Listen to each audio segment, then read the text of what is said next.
ஒரு ஊர்ல ஒரு ஆள் இருந்தான். கற்பனையிலேயே காலத்தை கடத்திக்கிட்டு இருந்தான். ஒரு நாள் ஒரு மரத்தடியில உட்காந்துருந்தான். அவனுக்கு பசிக்கிற மாதிரி தெரிஞ்சது. உடனே கற்பனையிலேயே சாப்பிட ஆரம்பிச்சுட்டான். அதாவது எதிரில் இலை போட்டு சாப்பாடு போடப்பட்டிருக்கிறதாகவும் அதை இவன் சாப்பிட்றதாகவும் நினைச்சுக்கிட்டு கையை மட்டும் வாய்க்கும் தரைக்குமா அப்படியும் இப்படியும் கொண்டுகிட்டு போய் பாவனை பண்ணிக்கிட்டே இருக்கிறான். தூரத்துல இருந்து பாக்குறவங்களுக்கு இவன் ஏதோ பலமான விருந்து சாப்பிட்டுட்டு இருக்கிறான் அப்படின்னு தான் தோணும். அது மாதிரியே பண்ணிக்கிட்டு இருந்தான். அந்த வழியா ஒரு சன்னியாசி வந்துகிட்டு இருந்தார். இவனை பார்த்தார். என்ன இவன் இப்படி பண்ணிட்டு இருக்கிறானே அப்படின்னு நினைச்சாரு. கொஞ்ச நேரம் அவனையே உத்து பார்த்துக்கிட்டு இருந்தார். இவரை பார்த்ததும் அவன் இன்னமும் சுவாரஸ்யமா சாப்பிட ஆரம்பிச்சுட்டான். அப்பப்பா, என்ன இது, இந்த குழம்பு இவ்வளவு காரமா இருக்கு, என்னுடைய நாக்கே எரிஞ்சு போடும் போல இருக்க அப்படின்னு சொல்லிட்டு பக்கத்துல ஒரு குவளையை எடுத்து தண்ணி குடிக்கிறது மாதிரி பாவனை பண்றான். அப்பாடா, இப்ப கொஞ்சம் பரவாயில்ல அப்படின்னு சொல்லிட்டு குவளையை கீழே வைக்கிறது மாதிரி ஒரு பாவனை பண்றான். சன்னியாசி பார்த்தார். என்னப்பா, சாப்பாட்டுல காரம் அதிகமோ அப்படின்னார்.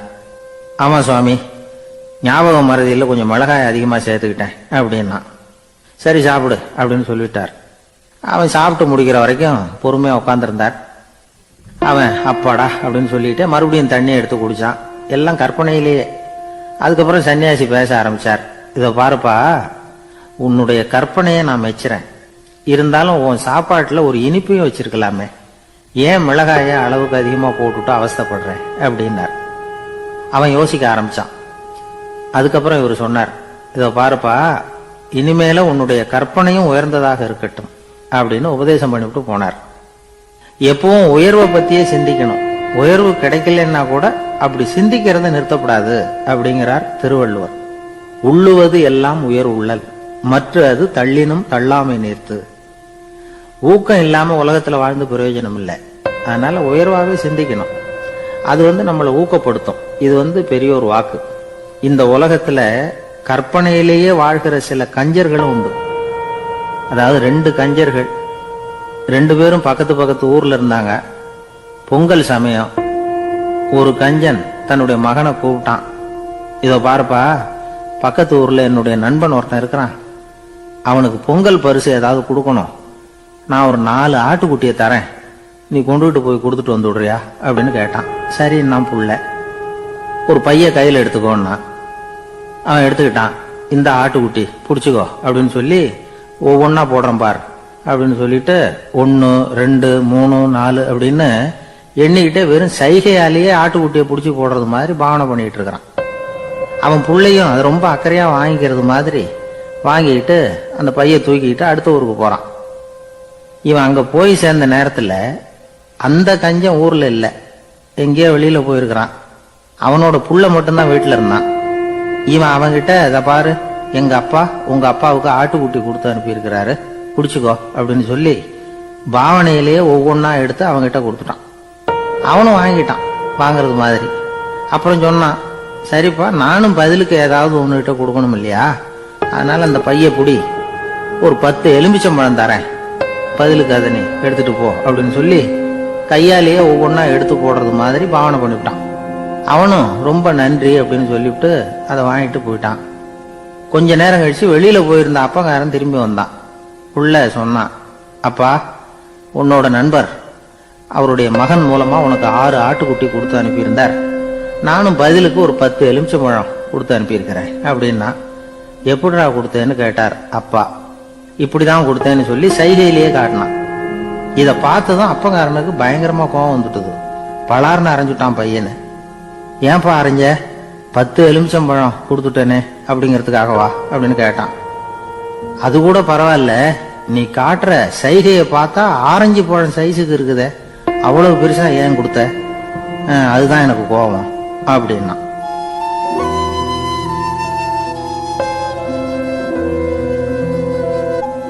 ஒரு ஊர்ல ஒரு சித்தர் இருந்தார். சூஃபி சித்தர். அவர் ஞானம் பெற்ற ஒரு சித்தர். ஒரு நாள் அந்த நாட்டு மன்னன் அவரை பார்க்கறதுக்காக வந்தான். என்ன வேணும் உனக்குன்னு கேட்டார். நான் கடவுளை பார்க்கணும், அதுக்கு நீங்க தான் உதவி பண்ணணும் அப்படின்னா அவன். சித்தர் கொஞ்சம் யோசனை பண்ணார். சரி, போயிட்டு நாளைக்கு வாங்கினார். அதே மாதிரி மன்னன் போயிட்டு அடுத்த நாள் வந்தான். இங்க நீ என்னோட 1 வாரம் தங்கியிருக்க வேண்டியிருக்கும்னார். சரின்னா ஒரு பிச்சை பாத்திரத்தை தூக்கி கையில கொடுத்தார். அவனுக்கு ஒன்றும் புரியல. இருந்தாலும் வாங்கிட்டான். வாங்கிட்டு இதை என்ன செய்யணும் அப்படின்னு கேட்டான். இதை ஒன்றும் செய்ய வேணாம், இதை எடுத்துக்கிட்டு பக்கத்தில் உள்ள கிராமங்களுக்கு போ, வீடு வீடா பிச்சை எடுத்துக்கிட்டு வா.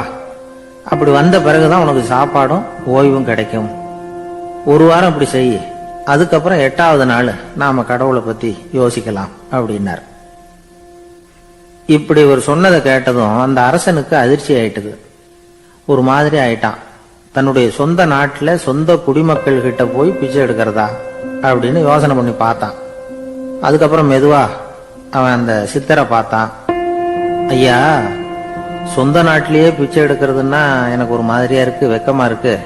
நான் வேணும்னா வெளி தேசத்துல எங்கேயாவது போய் பிச்சை எடுக்கவா அப்படின்னு கேட்டான். இதுக்கு அந்த சித்தர் ஒரு சம்மதிக்கல. இத பாரு, உன்னால பிச்சை எடுக்க முடியலன்னா பேசாம திரும்பி அரண்மனைக்கே போயிடு. அதுக்கப்புறம் கடவுளை பத்தி எல்லாம் பேசுறதுக்கு என்னை தேடிட்டு வரக்கூடாது அப்படின்னு விட்டாரு. மன்னன் தயங்கினான். இருந்தாலும் மனசை சரி பண்ணிட்டு சம்மதிச்சான். சரிங்க, ஒரு வாரம் இங்க தங்குறேன், நீங்க சொல்றது மாதிரி பக்கத்து கிராமங்களுக்கு போறேன், வீடு வீடா பிச்சை எடுக்கிறேன், வர்றேன் அப்படின்னா. ஒரு வாரம் தெரு தெருவா பிச்சை பாத்திரத்தோட அலைஞ்சான். சொந்த ஊர்ல சொந்த குடிமக்கள் கிட்ட பிச்சை எடுத்தான்.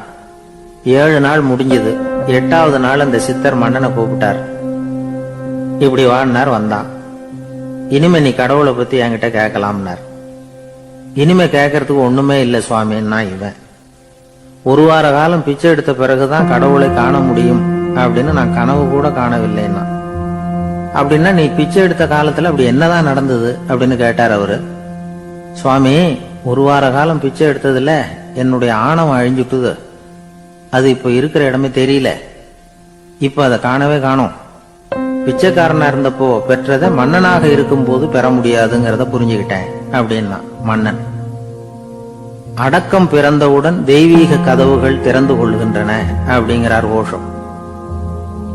நம்மால் ஒருத்தன் ஆணவம் அழியணுங்கிறதுக்காக ஒரு திருவோட்டை எடுத்துக்கிட்டு தெரு தெருவா பிச்சை எடுக்க ஆரம்பிச்சான். என்ன, தெய்வீக கதவுகள் திறந்துதா அப்படின்னு கேட்டார் ஒருத்தர். தெய்வீக கதவு திறக்கிறதுக்கு முன்னாடியே எங்க வீட்டு கதவு சாத்திக்கிட்டுதுன்னா. என்னடா சொல்றேன்னார். இனிமே வீட்டுக்குள்ளேயே வர வேணாம், இதையே தொழிலா வச்சுக்கோ அப்படின்னு எங்க வீட்டுல சொல்லிவிட்டாங்க சார் அப்படின்னா.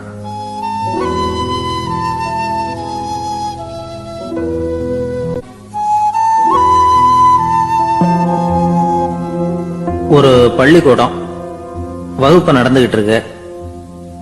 ஆசிரியர் பாடம் நடத்திக்கிட்டு இருக்கிறார். நடத்தி முடிச்ச உடனே கேட்டார், மாணவர்களே, இதுவரைக்கும் நான் நடத்தின பாடத்துல உங்களுக்கு ஏதாவது சந்தேகம் இருக்கா அப்படின்னு கேட்டார். அப்புறம் ஒவ்வொருத்தரா கேட்டார். ஒரு மாணவன் எழுந்திருச்சான். சார், எனக்கு சந்தேகம் எதுவுமே இல்லைன்னா. ஏன்னு கேட்டார். ஏன்னா எனக்கு நீங்க நடத்தின பாடம் தெளிவா புரிஞ்சுட்டுது, அதனால சந்தேகம் வரலன்னா. இன்னொரு மாணவன் எழுந்திருச்சான். சார், எனக்கும் சந்தேகம் எதுவும் இல்லைன்னா. ஏண்டான்னு கேட்டார். ஏன்னா எனக்கு நீங்க நடத்தின பாடம் எதுவுமே புரியல, அதனால சந்தேகம் வரல அப்படின்னா. இந்த இடத்துல நாம கொஞ்சம் சிந்திச்சு பார்க்கணும். இந்த உலகத்துல எல்லாம் புரிஞ்ச ஒருத்தனுக்கும் சந்தேகம் வராது, எதுவுமே புரியாத ஒருத்தனுக்கும் சந்தேகம் வராது. அறகுறையா புரிஞ்சுக்கிட்டவன் இருக்கான் பாருங்க, அவனுக்கு தான் அடிக்கடி சந்தேகம் வரும். ஆக மாணவர்களை இந்த 3 வகையா பிரிக்கலாம். அதே மாதிரிதான் மனிதர்களையும் 3 வகையா பிரிக்கிறாங்க ஆன்மீகவாதிகள். ஒரு ஆன்மீக பெரியவர் என்ன சொல்றார் தெரியுமா? இந்த உலகத்துல 3 வகையான மனிதர்கள் இருக்கிறாங்களாம். முதல் வகை எப்படி தெரியுமா? இவங்களுக்கு எதையும் தெரிஞ்சுக்கணுங்கிற அவசியமே கிடையாது. ஏன்னா அவங்களுக்கு எல்லாமும் தெரியும். இவங்க ஞானத்தின் முழு வடிவா இருக்கிற காரணத்தினால அவங்களுக்கு எந்த சந்தேகமும் இல்லை, எந்த கேள்விகளும் கிடையாது. இந்த நிலையில இருக்கிறவன் கிருஷ்ணன். எல்லாத்துக்கும் விட தெரிஞ்சுக்கிட்ட நிலையில அவன் விடையாக மாறிவிட்டான் அப்படின்னு சொல்லுவாங்க. 2வது நிலையில இருக்கிறவன் அர்ஜுனன். இவனுக்கு எப்ப பார்த்தாலும் கேள்விதான், சந்தேகம்தான். பதில் சொல்ல சொல்ல அவனுக்கு இருக்கிற சந்தேகமும் அதிகமாகிட்டே இருக்கும், குறையவே குறையாது. அர்ஜுனன் மாதிரி உள்ளவங்க எப்பவும் கேள்வி கேட்டுக்கிட்டே இருப்பாங்க. ஒரு கேள்விக்கு விட கிடைச்சுட்டுன்னு வைங்க, உடனே இன்னொரு கேள்வி அவங்க கிட்ட இருந்து வரும். கிருஷ்ணனுடைய நிலை எப்படின்னா அது கேள்விகளே அற்ற ஒரு நிலை. அர்ஜுனனுடைய நிலை எப்படின்னா அது கேள்விகளை தவிர வேறு எதுவும் அற்ற ஒரு நிலை. இவங்களை தவிர இன்னொரு ஆள் இருக்கிறான், அவனுக்கும் கேள்விகள் அற்ற ஒரு நிலை தான். அவன் யாருன்னா துரியோதனன். இவனுக்கு தெரிஞ்சுக்கணுங்கிற எண்ணமே சுத்தமா கிடையாது. ஆவலே இல்லைங்கிறதுனால அதை புரிஞ்சுக்கணுங்கிற அவசியமும் இல்லை. அதனால அவனுக்கு கேள்விகளற்ற ஒரு நிலையில அவன் இருந்துகிட்டு இருக்கிறான். எல்லா பதிலும் தெரிந்து கொண்ட நிலையில கிருஷ்ணனும் கேள்விகளற்ற நிலையில இருக்கிறான். தெரிஞ்சுக்கணுங்கிற ஆவலே இல்லாத துரியோதனனும் கேள்விகளற்ற நிலையிலேயே இருக்கிறான். இப்படியும் இல்லாம அப்படியும் இல்லாம ரெண்டும் கெட்டான நிலையில இருக்கிறானே, அவன் தான் அர்ஜுனன். அதனால பெரியவங்கள்லாம் என்ன சொல்றாங்கன்னா, இந்த உலகத்துல அர்ஜுனன்களா இருக்கிறவங்க ஒண்ணு துரியோதனனா மாறிடணும், இல்லைன்னா கிருஷ்ணனா மாறிடணும். இதை தவிர வேற வாய்ப்பு இல்லை. துரியோதனன் மாதிரி உள்ளது விலங்கு நிலை, கிருஷ்ணன் மாதிரி உள்ளது தெய்வ நிலை. அர்ஜுனன் விலங்காவும் ஆக முடியல, தெய்வமாவும் ஆக முடியல. இப்படி ரெண்டும் கெட்டானா இருக்கிற வரைக்கும் இந்த கேள்விகளும் பிரச்சனைகளும் இருந்துகிட்டே தான் இருக்கும். இதுதான் பெரியவர்கள் சொல்லுகிற அனுபவ உண்மை. ஒரு ஆசிரியர் ரொம்பவும் விரிவா விளக்கமா பாடம் நடத்தின பிறகு, மாணவர்களே ஏதாவது சந்தேகம் இருந்தா கேளுங்கன்னாராம். ஒரு மாணவன் எழுந்திருச்சான். சார், எனக்கு ஒரு சந்தேகம்னா. என்னன்னு கேட்டார். இது வரைக்கும் என்ன பாடம் சார் நடத்துனீங்க அப்படின்னா அந்த பையன்.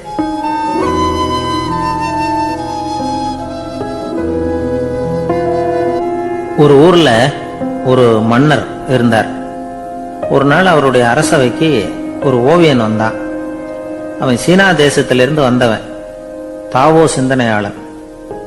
அவன் அங்க மன்னர் முன்னாடி நிக்கிறான். யாரும் செய்ய முடியாத ஒரு காரியத்தை என்னால செய்ய முடியும்னா. இவன் இப்படி சொன்னதை கேட்டதும் ஏற்கனவே அங்க இருந்த அரசவை ஓவியன் ஒருத்தனுக்கு கோபம் வந்துட்டுது. இதோ பாரு, இப்படி எல்லாம் பேசக்கூடாது, நான் வேணும்னா உன்னுடைய சவாலை ஏத்துக்கிறேன் அப்படின்னா. நாம 2 பேரும் ஓவியம் தீட்டுவோம், அதை பார்த்துட்டு நம்ம 2 பேர்ல யாரு சிறந்த ஓவியன் அப்படிங்கறத மன்னரே தீர்மானம் செய்யட்டும், என்ன சொல்ற அப்படின்னு கேட்டான் அவன். அவனும் சரின்னு ஒத்துக்கிட்டான். போட்டி ஆரம்பமாச்சு. அரசர் அவங்களுக்கு 2 சுவர்களை ஒதுக்கி கொடுத்தார். 6 மாச காலம் அவகாசம் கொடுத்தார். 2 ஓவியர்களும் அவங்கவங்க வேலையை ஆரம்பிச்சாங்க. இரவு பகலா வேலை செய்ய ஆரம்பிச்சுட்டாங்க. 6 மாசம் முடிஞ்சது. அரசர் பார்த்தார். முதல்ல தன்னுடைய அரசவை ஓவியர் தீட்டி இருந்த ஓவியத்தை பார்த்தார். ரொம்ப பிரமாதமா இருந்தது, பாராட்டினார். இதோ பாரு, உன்னுடைய ஓவியம் அற்புதமா இருக்கு, உயிரோட்டம் உள்ளதா இருக்குது, கலையின் உச்சமே இதுதான், இதை விட சிறந்த ஒரு ஓவியத்தை வேற யாராலையும் படைக்க முடியாது அப்படின்னார். அதுக்கப்புறம் அந்த சீன ஓவியன் கிட்ட போனார். எங்க உன்னுடைய ஓவியம்னு கேட்டார். திரைச்சீலைய விலக்கி விட்டு பாருங்கன்னா. மன்னர் அந்த திரைச்சீலைய விளக்குனார். உள்ள ஓவியம் இருக்க வேண்டிய இடம் கண்ணாடி மாதிரி தெரிஞ்சது. அவன் அந்த 6 மாச காலமா அந்த சுவரை தேய்ச்சி தேய்ச்சி கண்ணாடி மாதிரி ஆக்கி வச்சிருக்கிறான். அதுக்கு நேரா எதிர் சுவர்ல அரசவை ஓவியன் தீட்டின ஓவியம் இருக்கு. அது எதிரில் இருந்த இந்த கண்ணாடியில பட்டு பிரதிபலிக்குது. மன்னர் யோசனை பண்ண ஆரம்பிச்சார். அப்புறம் அந்த சீன ஓவியனை பார்த்து கேட்டார். இதோ பாரு, நீ என்னுடைய ஆளை தோற்கடிச்சுட்ட அப்படிங்கறதுல சந்தேகம் இல்லை, ஆனாலும் எங்களை ஏமாத்தி இருக்கிற, எந்த ஓவியமும் நீ வரையிலையே அப்படின்னார். அரசே, இதுதான் உண்மையான ஓவியம், உயிருள்ள ஓவியம். இது மனோபாவங்களை பிரதிபலிக்கும், மாறுகின்ற காலங்களை அப்படியே காட்டும் அப்படின்னா அந்த சீன ஓவியன். கையால வரைகிற ஓவியங்கள்ல சலனம் இல்லை, கண்ணாடி அப்படி கிடையாது, சக்தியின் ஓட்டம் அதுல எப்பவும் இருந்துகிட்டே இருக்கும். கண்ணாடி மட்டுமே ஜீவன் உள்ள ஓவியமா இருக்க முடியுங்கிறத அந்த சீன ஓவியன் தெரிஞ்சு வச்சிருந்தான். ஏன்னா அவன் ஒரு தாவோ சிந்தனையாளன். ஒவ்வொரு குழந்தையும் இந்த கண்ணாடியோட தான் பிறக்குது. ஆனா நாம என்ன செய்யறோம்னா, ஓவியங்களை கண்ணாடி மீது பதிப்பிச்சு விடுறோம். கண்ணாடி நம்மளை பிரதிபலிக்குது. நம்முடைய அழகோ அவலட்சணமோ கண்ணாடியை பாதிக்கிறது இல்லை. ஏன்னா அதுக்கு மனம் கிடையாது. கடந்து போன வினாடியை பத்தி அது சிந்திக்கிறது இல்லை. அடுத்த கணத்தை பத்தின எதிர்பார்ப்பும் அதுகிட்ட கிடையாது. அதுதான் பற்றற்ற நிலை. மனிதனுக்கு தேவைப்படுறது அதுதான். கண்ணாடி கிட்ட இருந்து நாம கற்றுக்கொள்ள வேண்டிய பாடம் இது. வாழ்க்கையில மனிதர்களை நேசிக்கலாம், உலகின் அழகையெல்லாம் பிரதிபலிக்கலாம், ஆனா எதையும் பற்றி கொண்டு விடக்கூடாது அப்படிங்கிறது பெரியவர்கள் அறிவுரை. துயரம்ங்கிறது பற்றுக்களின் சாயை. கண்ணாடி முன்னாடி நிக்கிறப்போவெல்லாம் நமக்கு இந்த ஞாபகம் வரணுமா. ஒரு குடும்ப தலைவர் ஒரு நாள் காலையில விடிஞ்சு எழுந்திரிச்சதும் சத்தம் போட்டார். யார் இந்த கருங்குரங்கு படத்தை என் ரூம்ல கொண்டாந்து மாட்டி வச்சது அப்படின்னு கத்தினார். சமையல் கட்டில இருந்து மனைவி பதில் சொன்னாங்க. தூக்க கலக்கத்துல உளராதுங்க, நல்லா பாருங்க, அது படம் கிடையாது, முகம் பார்க்கிற கண்ணாடி அப்படின்னாங்க.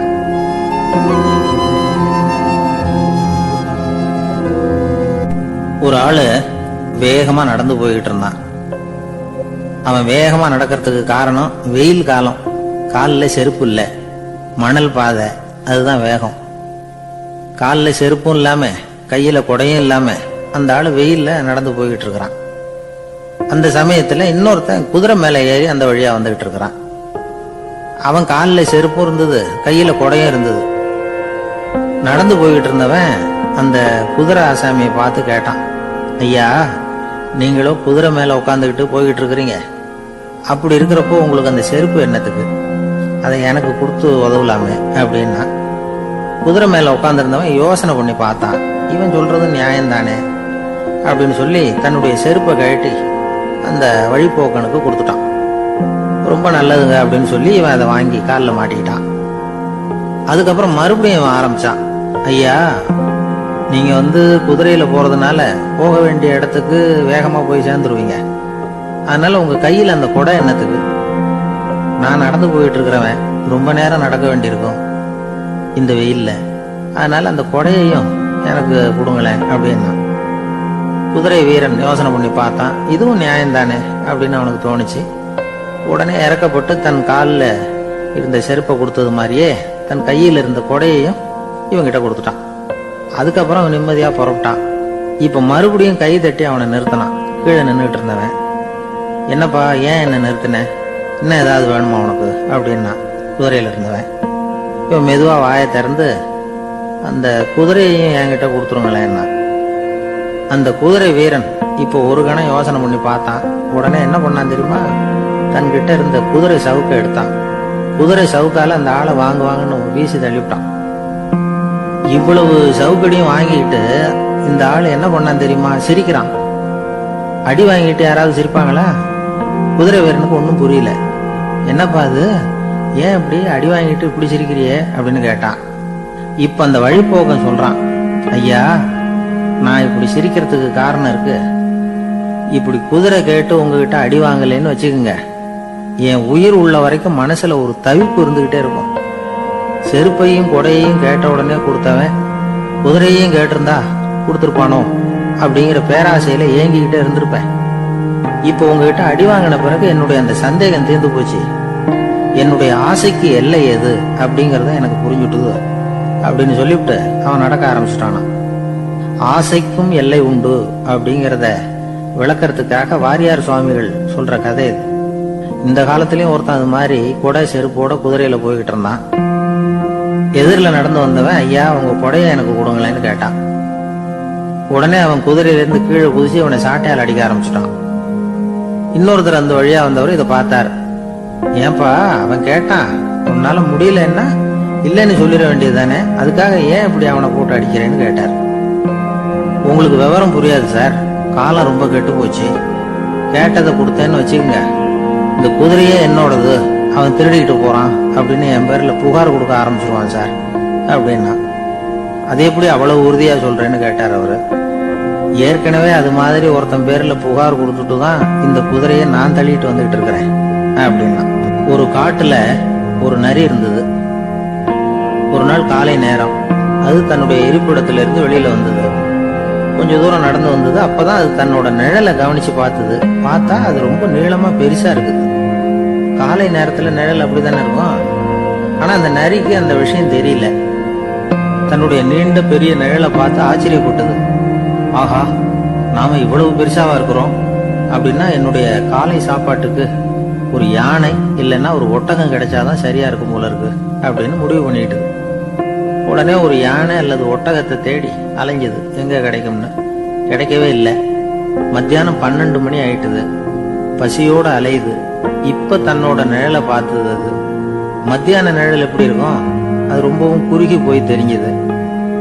உடனே அந்த நரி என்ன நினைச்சுக்கிட்டு தான் தெரியுமா? காலை ஆகாரம் சாப்பிடாததுனால நம்ம உடம்பு இப்படி அழைச்சு போட்டுதே அப்படின்னு நினைச்சுக்கிட்டு தான். கொஞ்ச நேரம் கழிச்சு மறுபடியும் தன்னுடைய நிழலை பார்க்குது. அது இன்னமும் குறுகி போய் காலடியிலேயே வந்துட்டுது. அதுக்கு பயமா போயிடுது. ஐயோ, இன்னும் கொஞ்ச நேரத்துல நாம இறந்துருவோம் போல இருக்க, இப்ப என்ன செய்யறது? இந்த சமயத்துல ஒரு எறும்பு கிடைச்சா கூட போதும், அதை நம்ம காலை ஆகாரமா நினைச்சு சாப்பிட்டுள்ளாமே அப்படின்னு நினைச்சுதான். நம்முடைய நிழல் கூட நம்மள மாதிரியே தான் அடிக்கடி மாறிக்கிட்டே தான் இருக்குது. அது எப்பவும் ஒரே மாதிரி இருக்கிறது இல்ல. மனிதனுக்கு ஏற்படுகிற தன்முனைப்பு இருக்கு பாருங்க, ஈகோ, அது கூட ஒரு நிழல் மாதிரி தானா. அப்படி நினைக்க ஆரம்பிச்சுட்டா அதனால ஏதும் பிரச்சனை வராதான். தன்முனைப்பை நிழல் போலவே ஏற்றுக்கொள்ளுங்கள் அப்படிங்கிறது பெரியவங்க கருத்து. ஒரு காரியத்தை வெற்றிகரமா நல்ல விதமா செஞ்சு முடிக்கிறோம்னு வச்சுக்கோங்க, அந்த சமயத்துல ஒரு வித நுட்பமான தற்பெருமை நமக்குள்ள உண்டாகுது. இது இயற்கையானது, அதனால இது மேல பற்று வைக்கக்கூடாது. அப்படி வைக்க ஆரம்பிச்சுட்டா அந்த தற்பெருமை ஒரு நிரந்தர விருந்தாளியா நம்ம கிட்ட தங்கிக்கும். நம்ம நிழல் எப்படின்னு பாருங்க, நாம நடக்கும் பொழுது நம்ம பின்னாடியே வரும். தன்முனைப்பையும் அப்படியே நினைச்சுக்குங்க. நிழல் யாருக்கும் எந்த பிரச்சனையையும் உண்டாக்குறது இல்லை. ஆனா அந்த நிழலை கண்டே நாம பயப்பட ஆரம்பிச்சுட்டா நாம எதுலயும் வெற்றி காண முடியாது. நிழலோட சண்டை போடக்கூடாது. அது மாதிரி தன்முனைப்போடவும் நாம சண்டை போட வேண்டியதில்லை. இல்லாத ஒன்றோடு சண்டை போடுறது எப்படின்னா அது இருட்டோட சண்டை போடுறது மாதிரி. நாம நிழல் கிடையாது, நம்ம கிட்ட இருக்கிற தன்முனைப்பு ஒரு நிழல். நம்ம நிழலையும் நமக்கு சமமா பாக்குறோம் பாருங்க, அங்கதான் சிக்கலே ஆரம்பம். இப்போ நாம நடந்து போய்கிட்டு இருக்கிறோம், நம்ம நிழல் தரையில விழுது. யாரோ ஒருத்தர் நம்ம நிழல் மேல காலை வச்சு நடந்து போறார். உடனே அவர்கிட்ட சண்டைக்கா போறோம், ஏண்டா என் நிழலை மிதிச்ச அப்படின்னு. நமக்கு தெரியும் அது நிழல் தாங்கிறது. அவர் உங்க மேல நடக்கல, உங்களுடைய நிழல் மேலதான் நடக்கிறார். அது மாதிரி உங்க தன்முனைப்பின் மேல யாராவது நடந்தா உங்களை அவமானப்படுத்துறதா நினைக்கிறீங்க. காரணம், நாமளும் நம்ம தன்முனைப்பும் ஒண்ணுங்கிற நினைப்பு தான் காரணம், மற்றபடி வேற ஒண்ணும் கிடையாது.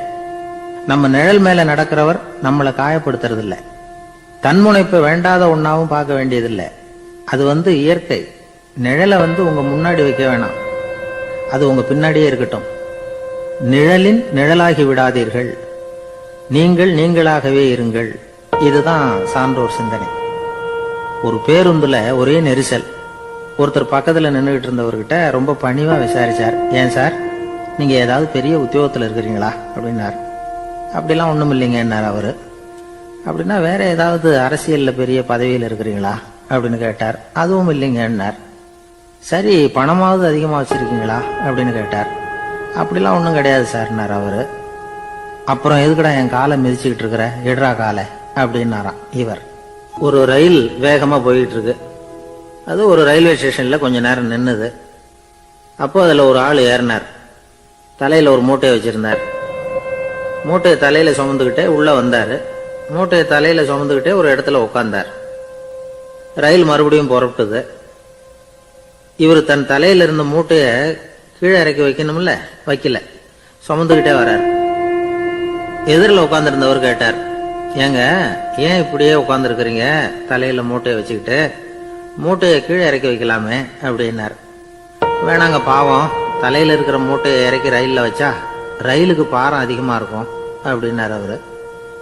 இப்படி ஒரு ஆளை பார்த்தா நமக்கு சிரிப்பு தான் வரும். ஏன்னா ரயிலுங்கிறது அந்த மூட்டையையும் சேர்த்து சுமந்துக்கிட்டு தான் போகுது. அவன் அந்த மூட்டையை தலையில வச்சிருந்தாலும் ஒண்ணுதான், தரையில வச்சிருந்தாலும் ஒண்ணுதான். அதனால ரயிலுக்கு எந்த மாற்றமும் ஏற்பட போறதில்லை. அதே மாதிரி தான் நம்ம மனமும். இதுவும் ஒரு தேவையில்லாத சுமை, அனாவசியமா சுமந்துக்கிட்டு இருக்கிறோம். இத கீழே இறக்கி வச்சுட்டா வாழ்க்கை பிரயாணம் சுகமா இருக்கும். ரயில் பிரயாணம் பண்ற அந்த ஆள் மூட்டையை சுமக்கிறான், வாழ்க்கை பிரயாணம் பண்ற நாம மனசை சுமக்கிறோம். இது ரெண்டுக்கும் எந்த வித்தியாசமும் இல்லை. மனசை கீழே இறக்கி வச்சுட்டா பாரம் இல்லாமல் வாழலாம், பறவைகள் மாதிரி பறக்கலாம், குழந்தைகள் மாதிரி கள்ளங்கபடம் இல்லாம வாழலாம். இந்த வெளி உலகத்துல நாம நிலை பெற்று இருக்கணும், வேரூன்றி இருக்கணும். அதே சமயம் நம்முடைய உள் வெளியில ஆன்மீக வாழ்க்கையில பாரம் இல்லாம இருக்கணும். அப்போ பறக்கணும், நதியை போல ஓடணும், மிதக்கணும். பயணம் சுகமா இருக்கும், களைப்பு தெரியாது, கவலை தெரியாது. ஒரு சீடன் போதி தர்மரை நாடி வந்தான். குருவே, நீங்கள் என்ன வெறுமையாக இருக்க சொன்னீங்க, நான் இப்ப மறுபடியும் வெறுமையானவன் ஆகிட்டேன், அதனால இப்ப என்ன செய்ய சொல்றீங்க என்ன அப்படின்னு சொல்லி நின்னான். உடனே அந்த குரு பக்கத்துல இருந்த ஒரு குச்சியை எடுத்து அவன் தலையில அடிச்சு, போய் அந்த வெற்றுத்தன்மையையும் வீசி எறிந்து விட்டு வா அப்படின்னார். நான் இப்போ காலியா இருக்கிறேன்னு ஒருத்தன் சொல்றான்னு வச்சுங்க, அது உண்மை இல்லை. ஏன்னா இன்னமும் அதுல நான்கிற எண்ணம் இருக்குது. எந்த சிந்தனையும் இல்லாம இருக்கிறது கடினம்தான். ஆனாலும் மனிதன் அதுல உள்ள நுட்பத்தை புரிஞ்சுக்கிட்டான்னா இவ்வளவு தூரம் தூக்கி சுமந்துக்கிட்டு வந்த அந்த மனதின் முட்டாள்தனத்தை அவனே பார்த்துட்டு சிரிப்பான். இதுதான் பெரியவங்க சொல்லியிருக்கிற ஆலோசனை. நம்மால் ஒருத்தன் தலையில ஒரு பெரிய மூங்கில் கூடையோட ரயில்ல உட்கார்ந்தான். கூடை தலையில இருந்தது, கீழே இறக்கி வைக்கல. எதிரில் இருந்தவர் கேட்டார், ஏங்க எதுக்காக அதை அனாவசியமா சுமந்துகிட்டே இருக்கீங்க, கீழே இறக்கி வைங்களேன்னார். இல்லைங்க, நான் வீட்டை விட்டு புறப்படும் பொழுதே என் பையன் சொல்லிவிட்டான் கூடைய தலையை விட்டு இறக்கக்கூடாதுன்னு அப்படின்னார். அவன் சின்ன பையன், விவரம் இல்லாம சொல்லியிருப்பான். இப்ப என்ன நேரில் வந்தா பாத்துக்கிட்டு இருக்கிறான், நீங்க இறக்கி வைங்கன்னார் அவர். அவன் நேரில் பாத்துக்கிட்டு இல்ல, இருந்தாலும் நான் இந்த கூடையை கீழே இறக்கி வச்சா அது அவனுக்கு தெரிஞ்சிரும் அப்படின்னாரு இவர். அது எப்படின்னாரு அவர்.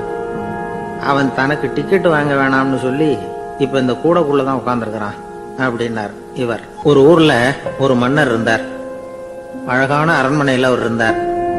அந்த அரண்மனையை விட அழகா ஒரு மாளிகைய அந்த ஊர்லயே வேற ஒருத்தன் கட்டியிருந்தான். அப்படி கட்டி முடிச்சதுல அவனுக்கு ரொம்ப பெருமை. எத்தனையோ செல்வந்தர்கள்லாம் பார்த்துட்டு, இந்த மாளிகையை விலைக்கு கொடுத்துடுறியா, எவ்வளவு விலை சொன்னாலும் சரி நாங்க வாங்கிக்கிறதுக்கு தயாரா இருக்கோம் அப்படின்னு சொல்லி கேட்டு பார்த்துட்டாங்க. நான் இதை விற்கிறதுக்கு தயாரா இல்ல அப்படின்னு சொல்லிவிட்டான். அவ்வளவு சிறப்பா கலை அம்சத்தோடு அதை கட்டி முடிச்சிருக்கிறான். அதுவே ஒரு பெரிய அரண்மனை மாதிரி இருந்ததுன்னா பாத்துங்களேன். சுற்றிலும் அழகான பூந்தோட்டம். ஒரு நாள் அவன் எங்கேயோ வெளியூர் போயிட்டு திரும்பி வந்துகிட்டு இருக்கிறான். அப்போ அந்த மாளிகை தீப்பெட்டி எரிஞ்சுக்கிட்டு இருக்கு. பதறி போட்டான். விலைக்கு கேட்டவங்க யாராவது இதை செஞ்சிருக்கணும், இல்லைன்னா மன்னரே செய்த சதியோ என்னவோ, இப்படிலாம் அவனுக்கு சந்தேகம். ஒரு மூலையில உட்காந்து அழ ஆரம்பிச்சுட்டான். அந்த சமயத்துல அவனுடைய மகன் அங்க ஓடி வந்தான். அப்பா அழாதீங்க, இதை நான் நேத்து ராத்திரியே நம்ம ஊர் மன்னருக்கு வித்துட்டேன். இதை கட்டி முடிக்க நமக்கு எவ்வளவு செலவாச்சோ அதை போல 3 மடங்கு விலைக்கு வித்துட்டேன், கவலைப்படாதீங்க. இதை விட அழகான மாளிகையை நாம புதுசா கட்டிக்கலாம்னா. இதை கேட்டதும் அழுதுகிட்டு இருந்தவன் அழுகையை நிறுத்தினான், சிரிக்க ஆரம்பிச்சுட்டான். இதே இடத்த நான் மன்னர்கிட்ட இருந்து விலைக்கு வாங்குவேன், இதை விட அழகான மாளிகையை கட்டுவேன் அப்படின்னு சுத்தி நின்ன எல்லார்கிட்டையும் சொல்லிக்கிட்டு இருந்தான். இந்த சமயத்துல அவனோட இளைய மகன் ஓடி வந்தான். அப்பா, அண்ணன் சொன்னதெல்லாம் சரிதான், மன்னர்கிட்ட விலை பேசினதெல்லாம் உண்மைதான். ஆனா வித்தது பேச்சு அளவுல தான். இனிமேதான் பத்திரம் வாங்கணும், எழுதணும், நீங்க கையெழுத்து போடணும், பதிவு பண்ணணும், மன்னர்கிட்ட பணம் வாங்கணும். அதுக்காகத்தான் உங்களை எதிர்பார்த்துக்கிட்டு இருந்தோம். அதுக்குள்ள இப்படி ஆயிட்டுதுன்னா. இப்ப சிரிச்சுக்கிட்டு இருந்தவன் சிரிப்பை நிறுத்தினான். மறுபடியும் குழந்தை மாதிரி அழ ஆரம்பிச்சுட்டான். இது ஒரு சம்பவம். இதுல இருந்து என்ன தெரியுது? அந்த அழகான மாளிகை தன்னுடையது அப்படின்னு நினைக்கும் பொழுது அவனுக்கு அழுகை வந்தது. அது தன்னுடையது இல்லை அப்படின்னு நினைக்கிற போது சிரிப்பு வந்தது. மறுபடியும் அது தன்னுடையதுதான் அப்படிங்கிற உணர்வு வரும்பொழுது அழுகை. எது எதிலிருந்து நீ நீங்கி இருக்கிறாயோ அது அதிலிருந்து உனக்கு துன்பம் இல்லை அப்படிங்கிறார் திருவள்ளுவர். இந்த உடம்பு என்னுடையதில்லை அப்படிங்கிற உணர்வு வந்துட்டா அது ஒரு பெரிய நிலை. அந்த நிலை வரணும். எல்லாத்தையும் பயன்படுத்திக்கலாம், ஆனா பற்றுல விழுந்துடக்கூடாது. உலகத்தில் இருங்கள், ஆனால் உலகத்தவராக இருக்காதீர்கள்.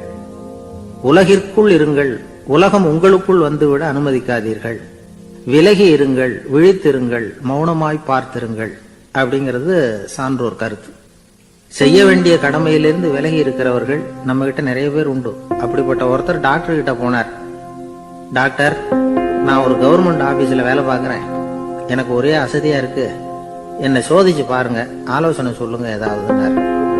டாக்டர் அவரை பரிசோதனை பண்ணி பார்த்துட்டு சொன்னார், இதோ பாரு, உனக்கு இப்போ தேவைப்படுறது முழு ஓய்வு.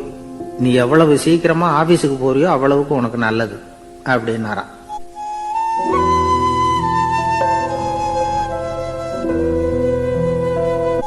எனக்கு தெரிஞ்ச ஒருத்தர் இருக்கார். அவரு ஒரு பெரிய காவல்துறை அதிகாரி, ரொம்ப கண்டிப்பானவர். அவரை கண்டாவே எல்லாரும் பயப்படுவாங்க. அப்படிப்பட்டவர் வீட்டுக்கு போனா அப்படியே அடியோட மாறிடுவார். அங்க போய் பாத்தீங்கன்னா குழந்தைகளோட குழந்தையா அவர் விளையாடிக்கிட்டு இருப்பார். அலுவலக சமயத்துல பாத்தீங்கன்னா குதிரை முதுகுல அவர் உட்கார்ந்துருப்பார். வீட்டுல பாத்தீங்கன்னா அவரு முதுகுல குழந்தை உட்கார்ந்துருக்கும். அவரு குதிரை மாதிரி போயிட்டு இருப்பார். இது எப்படிங்க முடியுது உங்களால அப்படின்னு கேட்டாங்க. அது ஒண்ணுமில்ல, இங்க வீட்டுக்கு வந்த உடனே என்னோட மனசை தனியா எடுத்து வச்சிருவேன் அப்படின்னார். அது என்னங்க உங்க சட்ட பயிலியா இருக்குது மனசு, அது தனியா எடுத்து வைக்கிறதுக்கு அப்படின்னு கேட்டாங்க. அப்படி இல்லைங்க, இது ஒரு பயிற்சி, மனப்பயிற்சி, அவ்வளவுதான் அப்படின்னார். இப்படி சமயம் பார்த்து மனசை தனியா வச்சுட தெரிஞ்சவங்க வாழ்க்கையில எப்பவும் உற்சாகமா இருப்பாங்க அப்படிங்கிறது பெரியவங்க கருத்து. ஒரு டாக்டர் ஆஸ்பத்திரியில இருக்கிற வரைக்கும் டாக்டரா இருக்கலாம், அவர் மனைவிட்டையும் அவர் டாக்டரா இருக்க வேண்டிய அவசியம் இல்லை. ஒரு வக்கீல் கோர்ட்ல இருக்கிற வரைக்கும் வக்கீலா இருக்கலாம், வீட்டுக்கு வந்ததுக்கு அப்புறமும் வக்கீலா இருக்க வேண்டிய அவசியம் கிடையாது.